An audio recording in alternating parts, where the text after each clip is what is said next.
This is Cast of Wonders, the young adult fiction podcast featuring stories of the fantastic.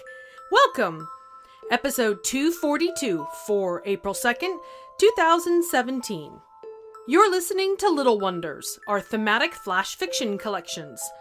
Welcome back, everyone. We hope you enjoyed Artemis Rising as much as we did. If you haven't already, make sure you check out more great stories by women and non-binary authors at Escape Pod, Podcastle, and Pseudopod. Though make sure you check the content warnings. Those stories are often made of sterner stuff. When last we left you at the end of February, we presented our 3 Flash Fiction Contest winners. This episode, we're going to present the 3 finalists, because all 6 final stories selected by our listeners in the forum contest were so good we couldn't let them go. Let's start things off with Multiple Choice by Anika Lewis. Anika Lewis is a youth services librarian as well as a writer and reader, the better to squeeze more books and bookish people into her life. She is definitely not the secret identity of any superhero. Why would you even ask that? You can follow her online and on Twitter. Multiple Choice is narrated by Alex Axe. Alex is a writer, geologist, and dapper AF. Their debut novel, Hunger Makes the Wolf, was published by Angry Robot Books under the pen name Alex Wells. The title is available at 5 booksellers now and is patiently awaiting its turn on my own to be read pile. Alex has written for 6 to Start and been published in Strange Horizons, Lightspeed, Daily Science Fiction, and more. They live in Denver with their 2 furry little bastards where they twirl their mustache, watch movies, and bike. For more information, visit their website or follow them on Twitter. As always, we'll have links for you in the show notes.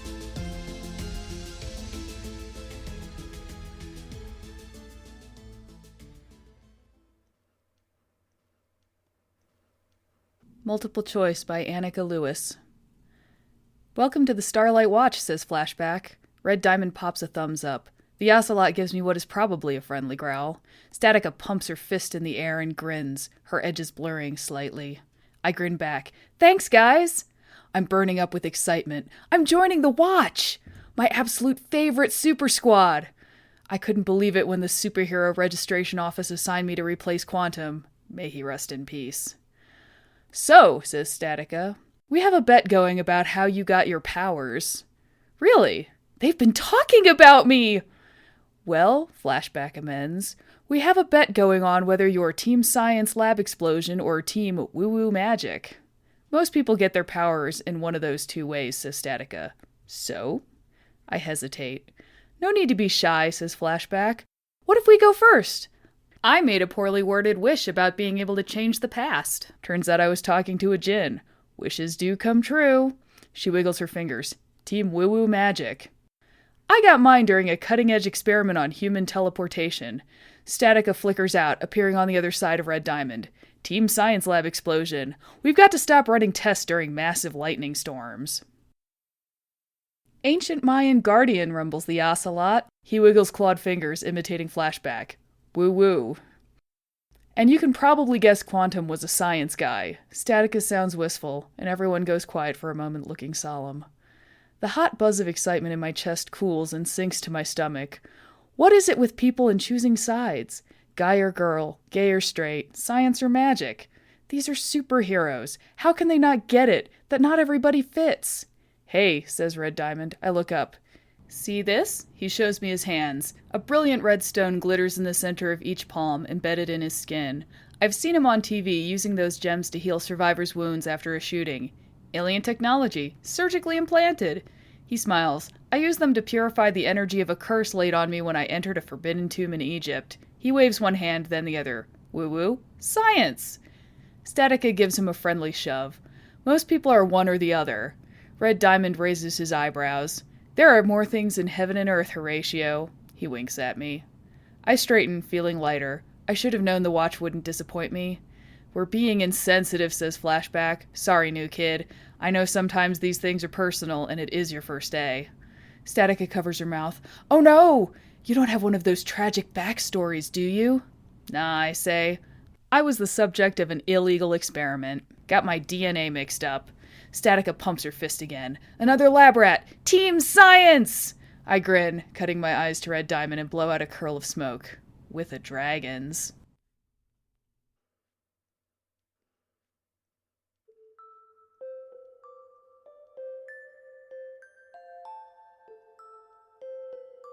Take that, Spider-Man! All or nothing is an idea that's time really has passed, hasn't it? Do you consider yourself only one thing? I certainly don't. And many of us are experiencing firsthand the upheaval that comes with greater levels of acceptance of that fact and the grinding of societal gears as nation-states struggle with polarized populations who use more than a single adjective to describe themselves. No one characteristic is all-defining, and it is the infinity of diversity and infinite combinations that brings us the wellspring of experience that makes up life. Which brings us to our next story, Remember the Ifrit by Rajiv Mote. Rajiv is a writer living in Chicago who moonlights as a software engineer manager. He completed certificates in creative writing at both Northwestern University and the University of Chicago, and has fiction published in Unlikely Story, the Journal of Unlikely Observances. He takes perverse glee in whittling down word count and killing his darlings. His daughter and wife star in his personal cast of wonders. He's on WordPress and Twitter as @RajivMote, which is a continuing source of puzzlement and shame. Links as always in the show notes. Remember the Ifrit is narrated by the wonderful John Chu. John is a microprocessor architect by day, a writer, translator, and podcast narrator by night. His fiction has appeared or is forthcoming at Boston Review, Uncanny, Asimov's, Clarkesworld, and Tor.com, among many other venues. His translations have been published or are forthcoming at Clarkesworld, The Big Book of SF, and many other venues as well. His story, The Water That Falls on You From Nowhere, won the 2014 Hugo for Best Short Story. John also narrated it for Escape Pod, which we'll put a link to for you in the show notes, and I heartily recommend it. It's one of my all-time favorites. Most of his fiction is available on the web, and you can follow him on Twitter.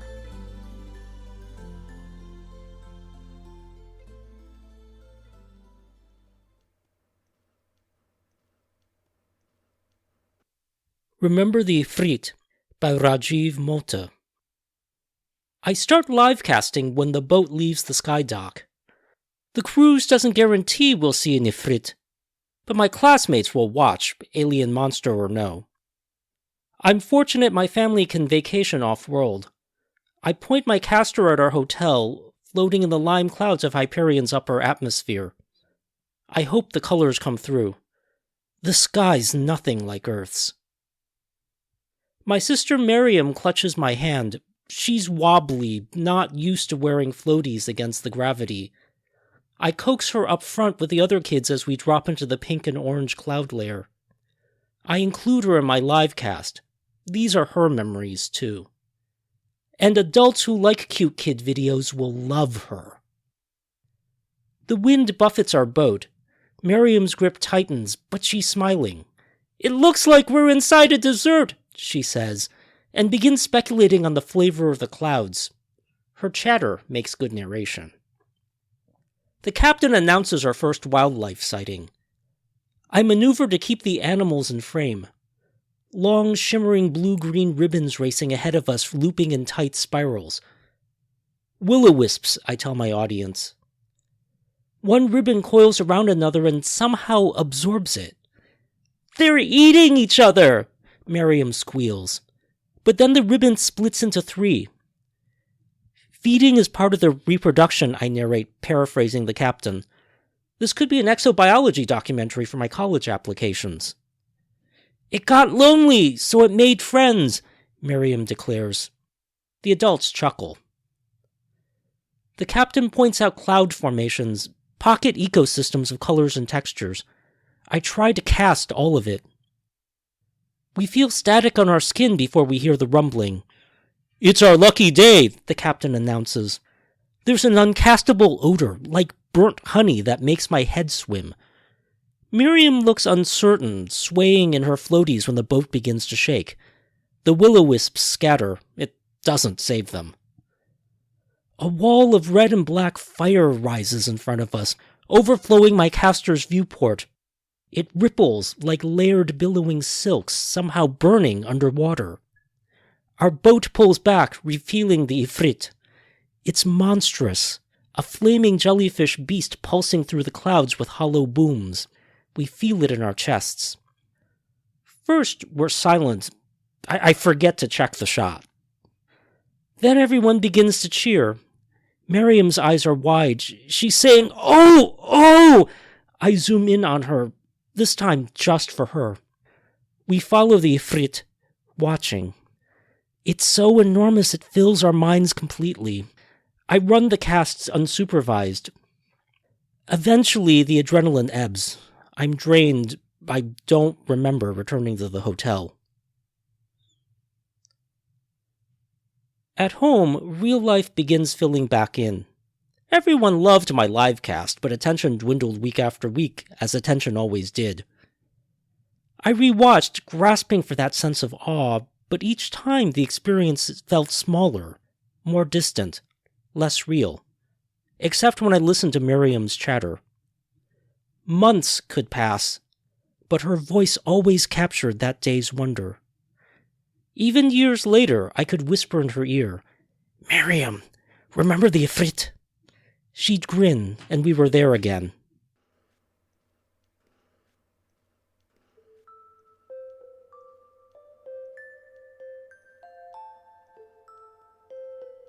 Rajiv told us some of the most intense experiences of wonder can be having close encounters with big animals in their natural habitats. Whale watching, safaris, photography only please, reef diving. How can we hold on to that feeling after we return to our regular day-to-day? And what does it say about how we should approach those experiences? It's the little last bit of this story that really gets to me. I'm the oldest of 7, 3 biological and 3 step siblings. And even now, we have shared experiences and references that can make us laugh at a mere mention decades later. You can't plan moments like that. They just happen. And they last a lifetime. Though I'd be awful curious to know how our protagonist's photo of the Ifrit would have turned out with the next story's camera. Our final piece this episode is Not So Stock Photos by KB Sluss. As KB Sluss, Carissa's short stories have appeared in Daily Science Fiction, Everyday Fiction, Luna Station Quarterly, and Stupefying Stories. She's also a first reader for Strange Horizons and an editor at Quantum Fairy Tales. As Carissa Laurel, she is the author of several adult and YA novels. Her latest, Heir of Thunder, is a YA fantasy about the daughter of the God of Thunder. Mental note, pick up a copy. Links to her website and Twitter account will be in the show notes.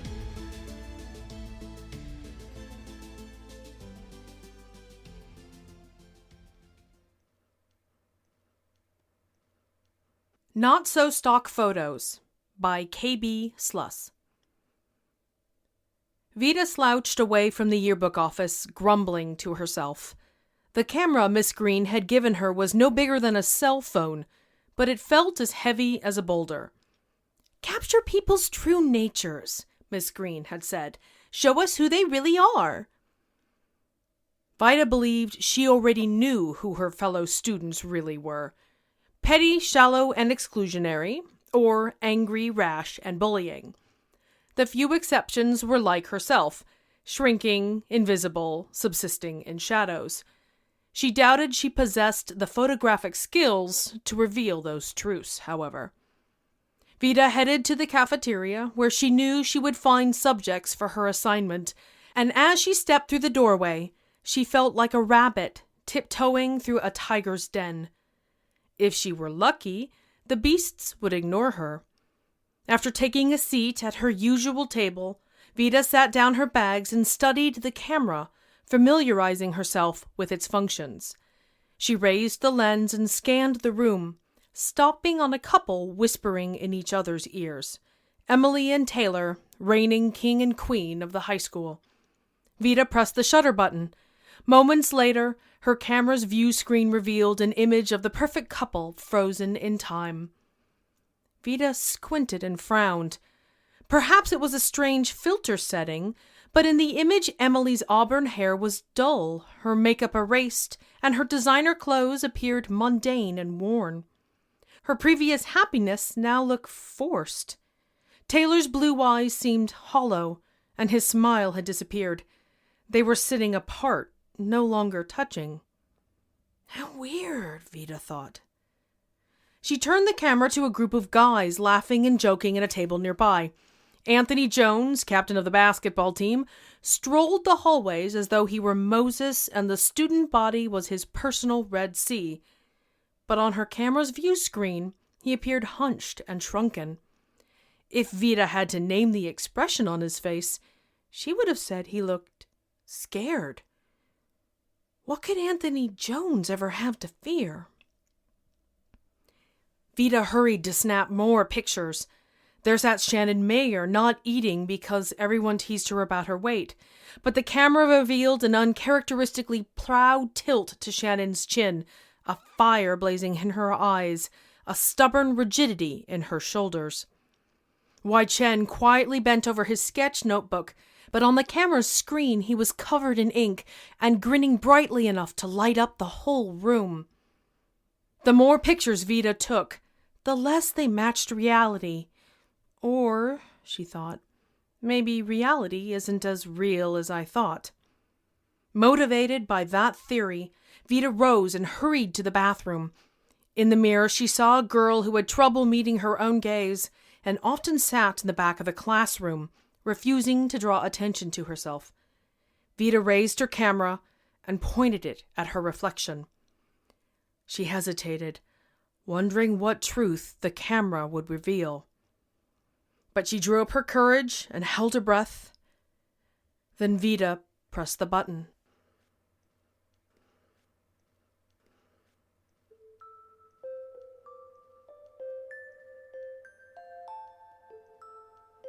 Carissa said her idea for a story to enter in the flash fiction contest started with a camera that made people look exactly the same in photos. But the idea evolved over writing. Once she figured out the main character, she said there was never any doubt she would turn the camera on herself. I couldn't honestly tell you whether I'd be that brave. And I wonder what would happen if any of Vida's schoolmates got their hands on the camera. Would the picture they took of her be the same as the one she took of herself? Seeing may be believing, but does that make it true? Or is beauty and truth literally within the eye of the one who beholds? Join us next week for... In Connie's line of work, you had to massage the truth from time to time. A stretch here, a bend there. Even human clients expected a fib or two at the negotiation table. But when trading with the Hygoalus, you always lied. It just made things easier. My friends, she said to the Hygos across the table, who were not her friends. You won't regret this deal. One day, when you're bouncing great-grandspawn on your knee-like appendages, still in perfect health in your August years, you and your people will look back on this meeting and thank me. For our promo this week, we have several congratulations to extend across the EA family.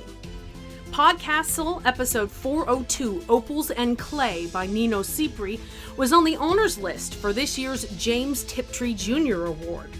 Podcastle alum Rachel K. Jones also made the honors list with her short story, The Night Bazaar for Women Becoming Reptiles, published originally at Beneath Ceaseless Skies.